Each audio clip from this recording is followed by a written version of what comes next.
Saludos amigos, bienvenidos a esta nueva entrevista a fondo con RNN. Hoy nos acompaña un reconocido politólogo y experto en políticas de seguridad ciudadana en la República Dominicana. Me refiero a Daniel Pou Suazo. Con Daniel vamos a conversar sobre algunos de los últimos acontecimientos acaecidos en el país, sobre las perspectivas políticas de la República Dominicana, sobre los casos de corrupción, los juicios y también sobre el futuro y las perspectivas de la política criminal en el país. Volvemos en un momento.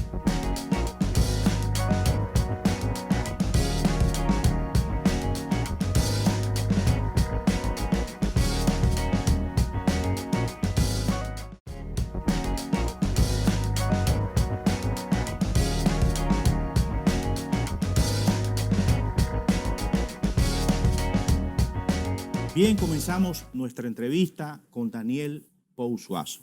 Hola Daniel, ¿cómo te va? Buenas, don Ricardo Rojas y León. Muy bien, primero muy agradecido de que RNN y en tu persona pues me hayan invitado a participar de esta entrevista.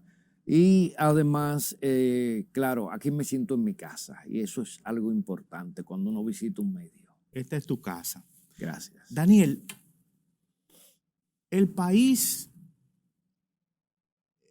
fue estremecido la semana pasada con la muerte trágica de una pareja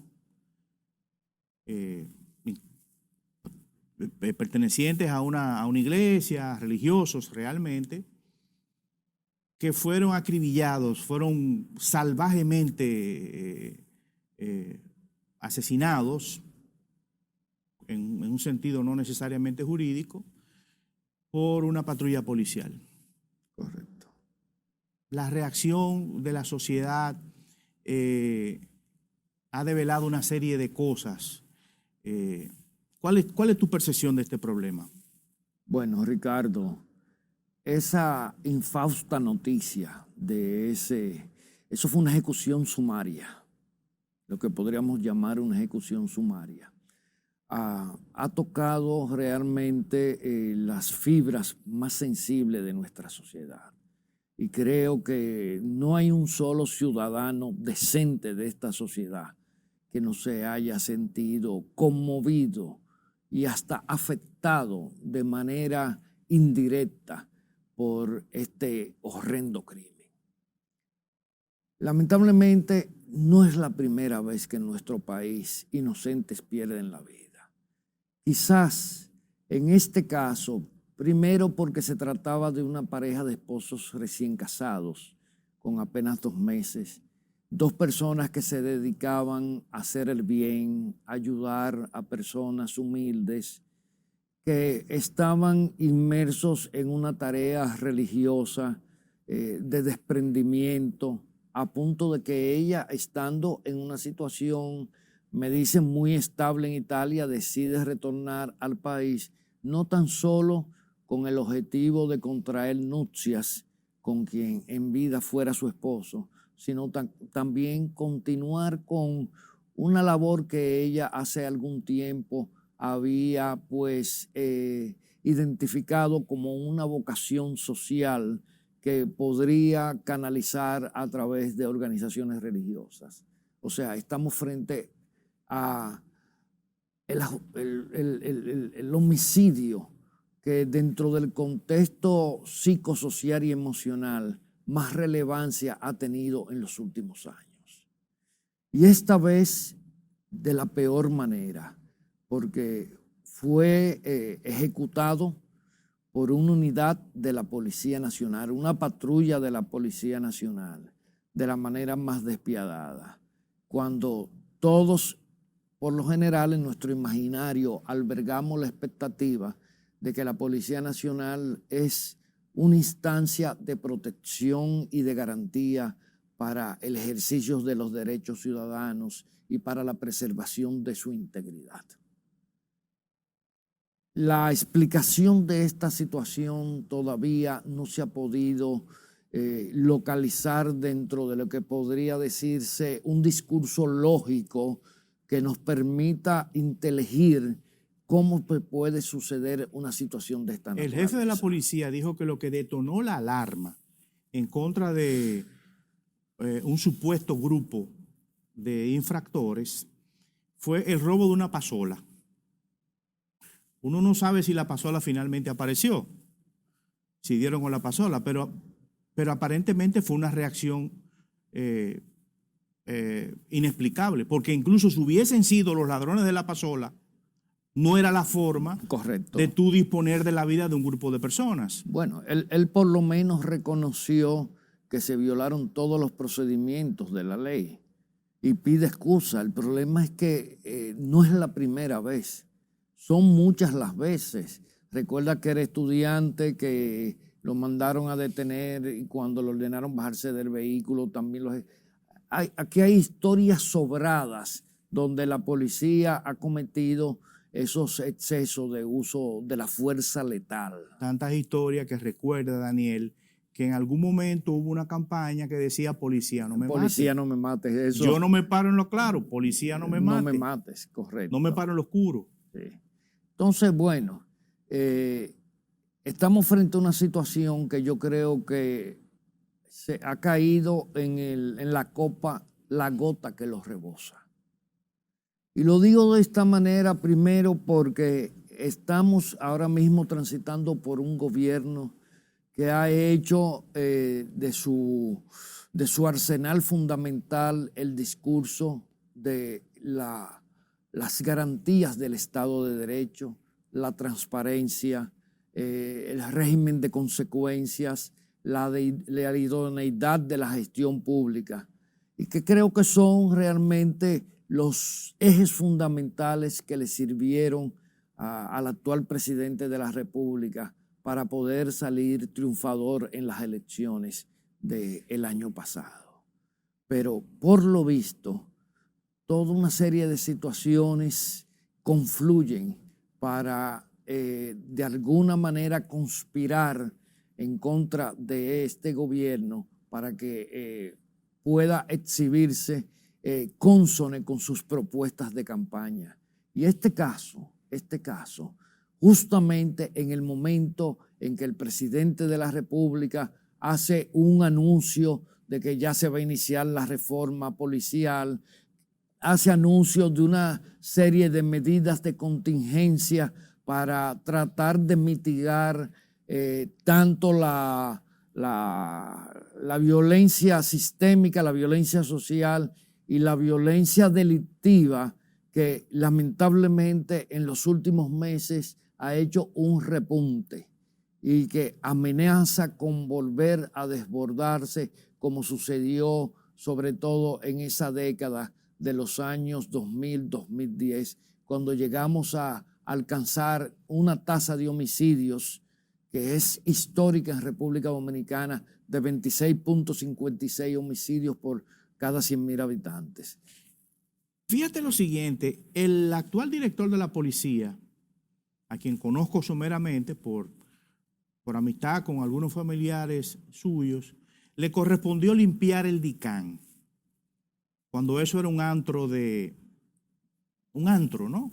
Todo el mundo sabe que históricamente muchos policías y oficiales utilizaban los puntos de droga como peaje. Eso es una historia sabida. Es un tema que no se trata. Los temas de narcotráfico en República Dominicana no son temas que se manejen mucho, ni en redes, ni en la prensa tradicional. Se mantienen en la zona gris de la información. Exactamente. Pero bueno, el general Sánchez fue director del DICAN, hizo un trabajo bueno en la institución, y cuando va a la Policía Nacional, gestiona la disolución del DICAN. Correcto. Lo que es una señal importante del compromiso de este jefe policial con que las cosas se hagan bien. Ahora la pregunta es la siguiente. ¿Hasta qué punto necesitamos, o sea, qué tantas cosas adicionales tenemos que hacer para que esta policía finalmente resulte renovada? Mira, Ricardo, yo, y tú lo sabes porque mantenemos intercambios intelectuales con frecuencia y de opiniones. Yo desde hace algún tiempo vengo diciendo que la policía hay que intervenirla, pero no tan solo la policía, la DNCD, porque son organismos involucrados en la política criminal, o por lo menos en la persecución, que es uno de los estadios de la política criminal. Y no pueden moverse con la discrecionalidad y la independencia con que se produce en nuestro país. Y tú lo sabes como abogado, que has estudiado aquí, has estudiado en otras latitudes, que en todos los países del mundo, todas las agencias encargadas de persecución en términos de política criminal son agencias altamente escrutadas. Por lo general están intervenidas por organismos externos que viven auditando todos sus procedimientos, todos los elementos que toman en cuenta para poder realizar su trabajo y sobre todo la calidad de los resultados de esas agencias. En República Dominicana, desde mi punto de vista, es el primer paso que hay que dar. Segundo paso, el Ministerio de Interior y Policía debe de ser transformado totalmente, porque el Ministerio de Interior y Policía, más que un ministerio para diseñar, implementar y fiscalizar políticas públicas de seguridad, es un organismo de recaudación del Estado.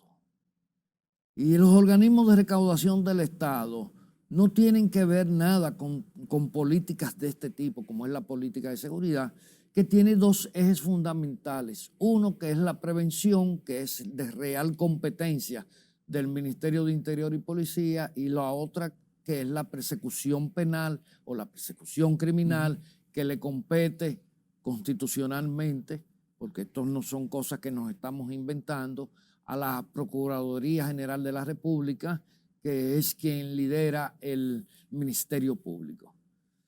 Entonces la policía se encuentra actuando en dos ejes fundamentales, prevención y persecución, pero todos ellos de manera discrecional, a sus anchas. La policía no tiene un organismo que garantice la idoneidad, que obligue a que esa rendición de cuentas debe de corresponderse con la verdad, de que esa rendición de cuentas no tenga espacios de ocultamiento y de discrecionalidad para ocultar determinadas informaciones que podrían afectar a la alta oficialidad de esa institución. Y otro tema es que esa institución no puede tener procedimientos paralelos y contradictorios con el entramado jurídico de leyes que en nuestro país regulan el Estado social y democrático de derecho. Entonces, desde ese punto de vista, yo creo que no debe tomarse como una ofensa para ningún director policial. Debe formar parte de una cultura policial de que haya un organismo que garantice el accountability, como se dice en inglés. Lamentablemente, la excesiva discrecionalidad es como el alimento. La discrecionalidad es importante para promover la creatividad, para promover el aporte, pero en exceso daña, porque tiende a crear espacios oscuros donde se articulan entramados de poder que son nocivos. Y nosotros sabemos, todos los que tenemos más de 50 años de edad en este país, sabemos que la policía siempre ha sido como una suerte de nicho reservorio para sectores que no tienen una vocación real de que nuestra sociedad viva en un estado social y democrático de derechos, donde los derechos de primera generación sean respetados y garantizados, y otros derechos más ya de segunda y tercera generación, y que la policía sea un actor que apuntale justamente a que esos derechos pues se apliquen de manera real. Bien, vamos a hacer una pausa, retornamos en breve.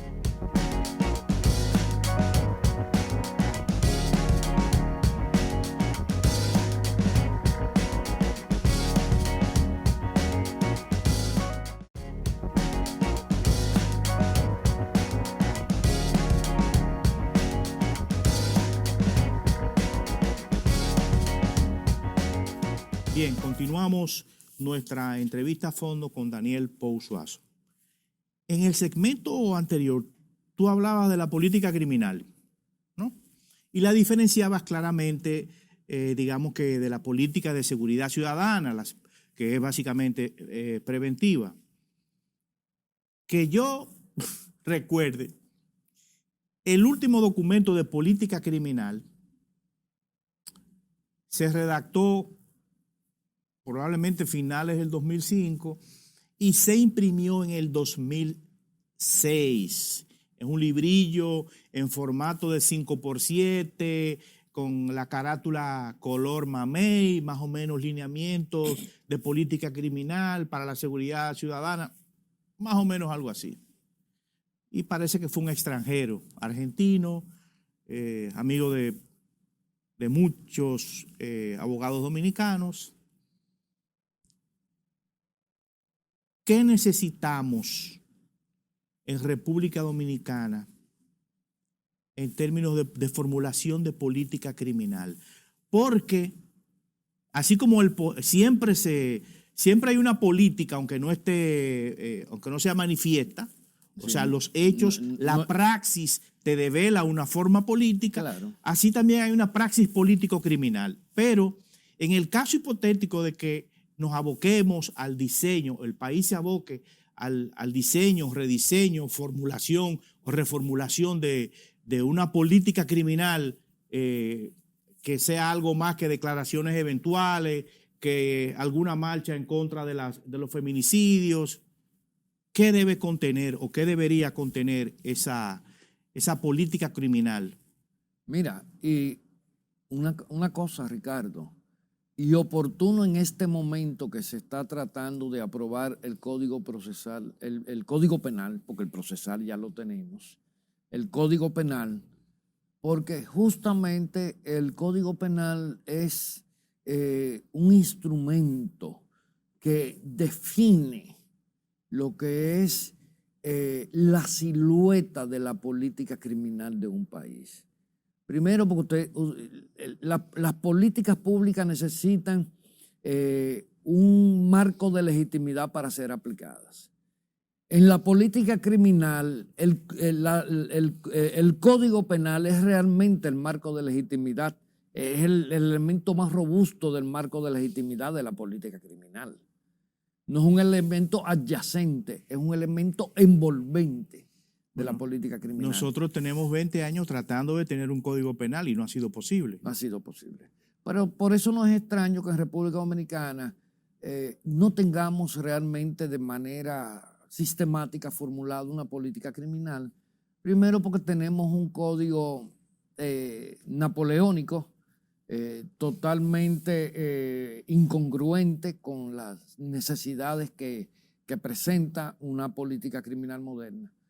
Mira, yo creo que, y debe de ponerse la Procuraduría eso como tarea, tan pronto sea aprobado el nuevo Código Penal, la Procuraduría debe redimensionar su papel de ser un simple instrumento de representación de la sociedad y ser el brazo más robusto de la acusación penal por lo que implica en términos sociales. La Procuraduría debe ser realmente la gran institución donde el propósito de lo que es la prevención criminal se constituya en el ente fundamental. Porque dentro de la política criminal hay aspectos que son preventivos. Claro, ¿no? Entonces, yo creo que la Procuraduría incluso debe hacerse una suerte de introspección, el Ministerio Público, y redefinir incluso sus ámbitos, porque es un elemento importante. Mira,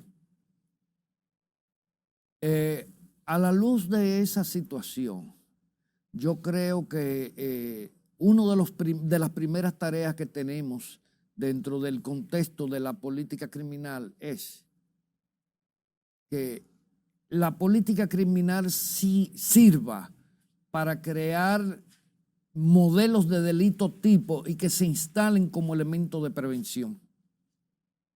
O sea, cada condena que logre la Procuraduría General de la República debe servir como insumo. ¿Insumo para qué? Para ir delineando perfiles de modalidades criminales. Porque los perfiles de las modalidades criminales se construyen a partir de las sentencias que se obtienen en los tribunales. Y son interesantísimos porque sirven de insumo para lo que es el elemento de prevención y para articular un mecanismo dinámico con el Ministerio de Interior y Policía, que tiene la responsabilidad de la prevención en la parte social del delito. Esto crea una sinergia muy interesante y sirve para que realmente las instancias institucionales sobre las cuales deben de descansar el Estado social y democrático de derecho vayan un paso por delante de los actores del delito. Y no como sucede hoy en día, que todo lo que tenemos solo nos sirve para reaccionar. Pero reaccionar ¿cuándo? Después que acontecen los hechos. Mira, hay aproximaciones interesantes, ¿no? En criminología sobre las causas del delito. Es muy común escuchar decir que la pobreza es un factor coadyuvante, si no determina, por lo menos incide, ¿no? Propicia la comisión de delitos, pero también encontramos aproximaciones al delito desde el punto de vista económico. Por ejemplo, Gary Becker, Premio Nobel de Economía, hizo una serie de trabajos sobre por qué la gente delinque, ¿no? Retrotrayéndose incluso a Beccaria, que siempre habló, por ejemplo, de que una solución importante al tema de los delitos no era tanto el quantum de la pena, sino la posibilidad de que la gente reciba algún tipo de sanción, ¿no? ¿Tú no crees que además de formular una política criminal que sea proactiva, nosotros debemos atacar factores sociales y además desincentivar algunos mercados que prácticamente son lícitos, ¿no? Por costumbre? Por ejemplo, aquí hay una serie de mercados que se toleran. A ti te roban, por ejemplo, una goma o te roban un aro y tú sabes dónde comprarlo. O un espejo. O un espejo y tú sabes dónde comprarlo. Entonces, esos mercados son tolerados. Sí. Bueno, entonces ahí están los dos elementos. La política, el delincuente como, digamos, como homo economicus, que razona, hace un análisis de costo-beneficio, las posibilidades de que me arresten y me condenen son mucho menores que el beneficio que voy a obtener, pero además está el tema de la pobreza y de otros, lo que algunos denominan los factores de riesgo y protección. Mira, esa es una pregunta que me encanta. Y siempre lo he dicho y lo sostengo. No hay ninguna política de seguridad pública, seguridad ciudadana, ni ninguna política criminal que pueda ser exitosa si no va acompañada de políticas sociales. No hay posibilidad. Porque incluso la incorporación de la ciudadanía al eje de prevención, donde el ciudadano es un actor de primer orden, porque como en medicina preventiva el ciudadano es un actor de primer orden, asimismo es de primer orden en la política de prevención de delitos. el ciudadano se convierte en el sujeto, pero también en el objeto del beneficio de la política. Y esto es un elemento importante. Hay quienes creen que la pobreza genera las condiciones, incuba los elementos para el delito. Pero no es la pobreza monetaria. Es la pobreza multidimensional, el hacinamiento, la falta de condiciones decentes de vida, la falta de acceso a la educación, la falta de acceso al ejercicio pleno de las libertades y la imaginación del hombre. Esos son elementos que tienen que estar contemplados dentro de una política, ya sea de seguridad pública en términos preventivos y en política criminal. Todo el mundo sabe las consecuencias que trae el hacinamiento físico. Pero aparte de eso, esas condiciones de pobreza multidimensional son motorizadoras de factores de exclusión social. ¿Por qué? Porque lo primero es que el individuo que se desarrolla en ese medio es una esponja que va a absorber la cultura del medio.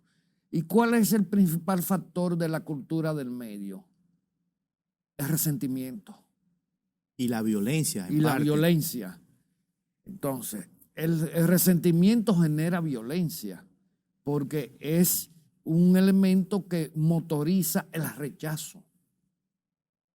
Cuando ese individuo que vive en esas condiciones vaya a un medio, por más que se capacite, y te digo porque conozco casos, esa persona no sabe comportarse en un medio donde hay un nivel de ciudadanía más o menos aceptable.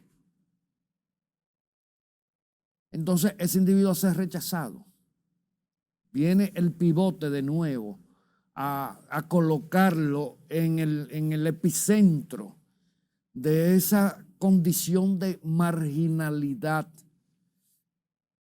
que es endemoniadamente perversa,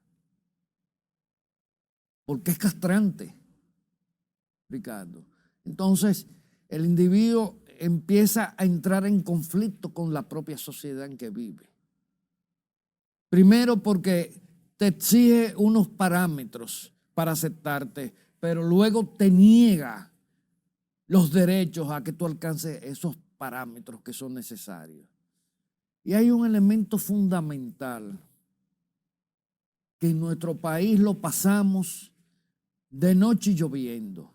Un día a mí me horrorizó escuchar al presidente Danilo Medina cuando dijo que teníamos que construir una sociedad de consumidores. Porque cuando tú construyes una sociedad de consumidores, obviándote el proceso de construir una sociedad de ciudadanos, tú lo que estás creyendo, lo que estás promoviendo es personas voraces, sin escrúpulos, sin paradigmas éticos, y los vas a lanzar al consumo de una serie de bienes que se convierten en íconos, en señales inequívocas del éxito y que deben de ser alcanzados sin importar ningún reparo.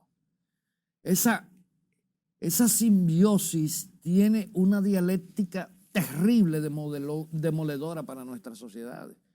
Aquí hay muchachos que andan en jipeta de 10 millones de pesos que no saben ni siquiera cómo dirigirse decentemente a una persona.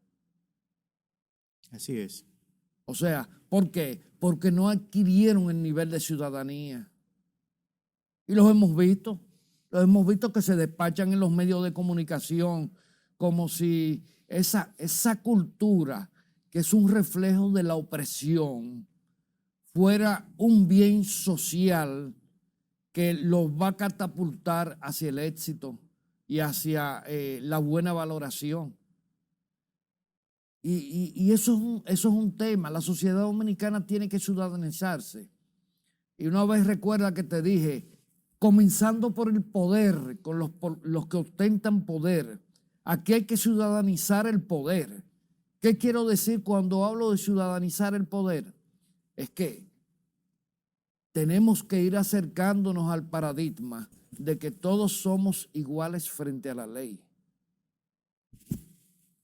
Y que no pueden haber excepciones, porque cuando usted construye excepciones, ¿verdad?, privilegiando a grupos de las élites, el feedback que usted está motorizando, inmediatamente va a despertar conductas totalmente discordantes con los propósitos de lo que es la construcción de ciudadanía. O sea, va a haber indiscutiblemente un enfrentamiento. Así es.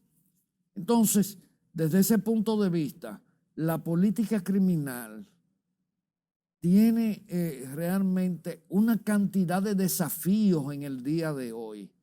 Sobre todo porque hoy en día todos estamos hiperinformados. Estamos en la sociedad donde ya no hay secretos. Donde tú agarras un aparatito de esto y tú te enteras hasta qué se comió el presidente de Francia, dónde Angela Merkel se compró el último vestido y cuánto gana el presidente de Brasil y quién es su mujer y cómo viven y de dónde provienen sus bienes. Entonces, en una sociedad que produce tanta información que a muchos los indigesta y que también esa cantidad, ese volumen de información incluso sirve para encubrir otras informaciones, porque hay que decirlo. Entonces, todo eso indiscutiblemente nos obliga a que la visión sobre la cual se trate el tema del delito y de la violencia sistémica, que ese es un tipo de violencia que recibe un influjo muy fuerte de la violencia delictiva.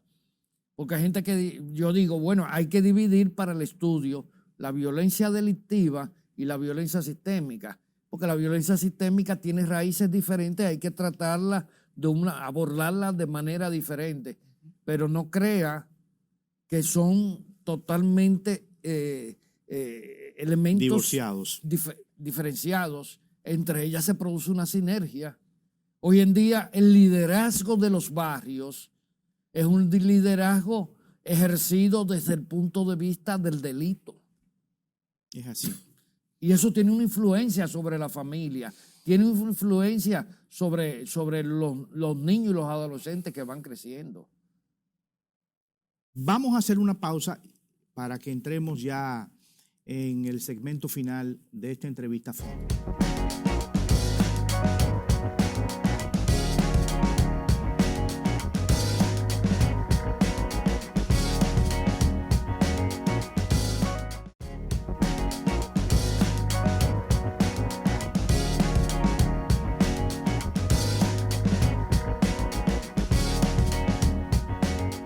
Bien, vamos a entrar en la parte final de esta entrevista a fondo con el politólogo y experto en políticas de seguridad ciudadana, Daniel Pou Suazo. Daniel, el país ha estado pendiente de los juicios contra la corrupción, principalmente del caso Odebrecht, que está en la etapa de fondo, de presentación de pruebas.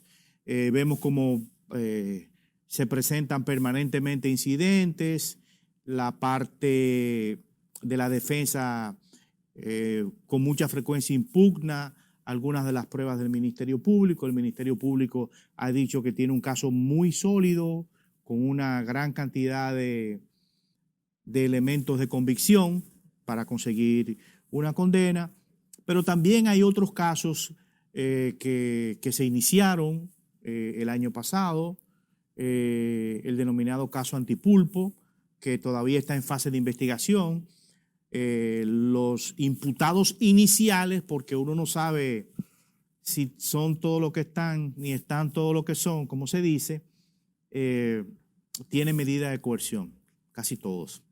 por decir todos, tienen algún tipo de medida de coerción. Me gustaría saber cómo tú ves la evolución de estos procesos. Odebrecht y el otro proceso que está en ciernes. Sí. Bueno, yo creo que ambos procesos tienen elementos en común.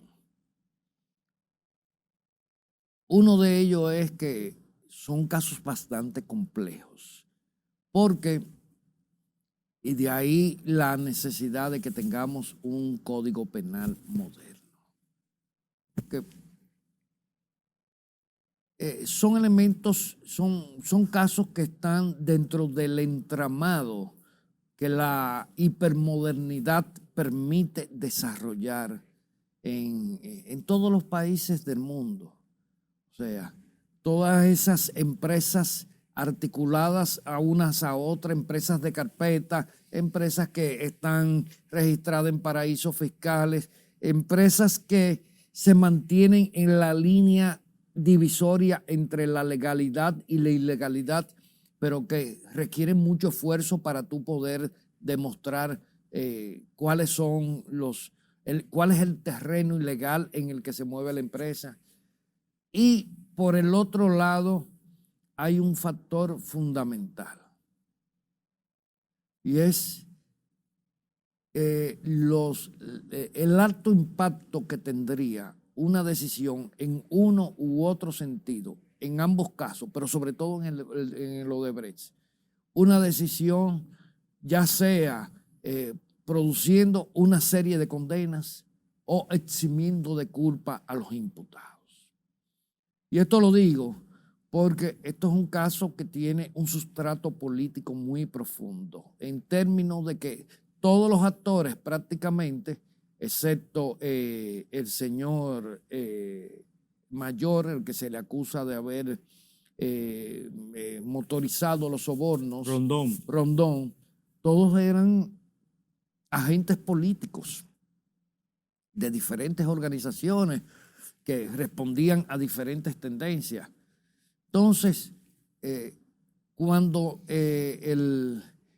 los ilícitos penales se dan dentro del entramado político, siempre hay una visión en perspectiva de qué tanto afectaría a un país, al sistema de partidos políticos, a las castas políticas, porque en nuestro país existen castas políticas, no élites políticas. Élites políticas existen en los países donde los actores políticos tienen propuestas políticas. Aquí lo que tienen son propósitos ocultos, en su gran mayoría. Entonces, desde ese punto de vista, eso indiscutiblemente convierte el proceso, el debido proceso, en un proceso que va a encontrar muchos escollos, va a estar sujeto mucho a los términos de la opinión pública y a las redes de poder que se mueven en torno al aparato responsable de administrar justicia. ¿Y cómo estos casos tú crees que puedan incidir en las preferencias políticas del dominicano? O sea, los resultados de Odebrecht y de cualquier otro caso que finalmente llegue a juicio afectarán a un partido u otro, a una figura política o a otra. Mira, en eso yo no te puedo dar una respuesta terminante, pero tiene que en mayor o menor medida impactar. Lo que yo entiendo es algo peor todavía. Y es que en cierta medida a un gran sector de la sociedad dominicana no le importa que tú hayas sido corrupto. Aquí no se condena la corrupción, lo que se condena es la mala gestión desde el Estado. El tener políticas erradas que empobrezcan, que crean crisis como la del año 2003 y todas esas cosas. Porque yo he escuchado gente decir, si la economía se mueve bien, no importa que haya corrupción. O si roba, no importa, si reparte. Sí, reparte, claro, porque existe la cultura de lo mío. Entonces, en nuestro país, el peculado desde la función pública no es tan mal visto. Y eso es lamentable, hay que decirlo de esa manera. Porque la gente dice, lo ha habido toda la vida, lo han practicado todos los partidos. Hoy en día los actores se descalifican en función de cuál fue más corrupto, no de cuál es el más serio, cuál fue más pulcro en la dirección del Estado.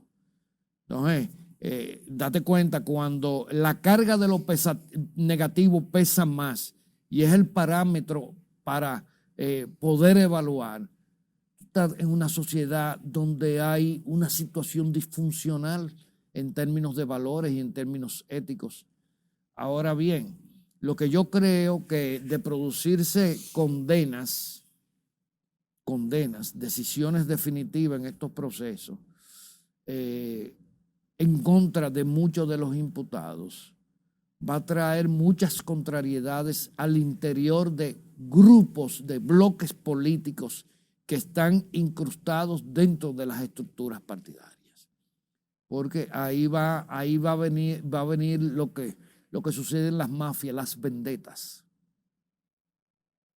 De hecho, algunos han establecido discursos donde el metamensaje es yo no me voy solo.